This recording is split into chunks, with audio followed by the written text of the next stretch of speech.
সাবেক প্রধানমন্ত্রী শেখ হাসিনার ছেলে সজীব ওয়াজেদ জয়কে অপহরণ ও হত্যা চেষ্টা মামলায় আমার দেশ পত্রিকার সম্পাদক মাহমুদুর রহমানের করা আপিলের রায় 10 ফেব্রুয়ারি দুপুরে ঢাকার চতুর্থ অতিরিক্ত মহানগর দায়রা জজ শেখ তারিক এজাজের আদালত শুনানি শেষে রায়ের এই তারিখ ঠিক করেন।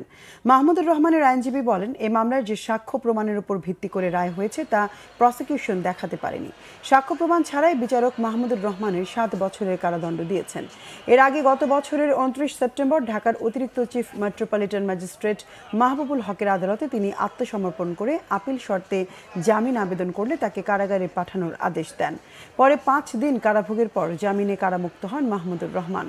আলোচিত এ মামলায় সাংবাদিক শফিক রেহমান ও আমার দেশ পত্রিকার সম্পাদক মাহমুদুর রহমান সহ 5 জনকে পৃথক 2 ধারায় 7 বছরের সশ্রম কারাদণ্ড দেন আদালত। দণ্ডপ্রাপ্ত অপর 3 আসামি হলেন জাসাস নেতা মোহাম্মদ উল্লাহ, রিজভী আহমেদ সিজার ও মিজানুর রহমান ভুঁইয়া।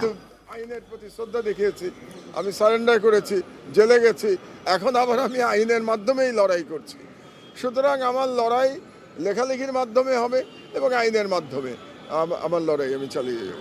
যে এই ষড়যন্ত্র সম্পর্কিত একটা তথ্য প্রমাণও প্রসিকিউশন ট্রায়াল কোর্টে দাখিল করতে পারেনি। এজন্য আমরা বলেছি এই মামলাটা পিওরলি হচ্ছে কেস অফ নো এভিডেন্স।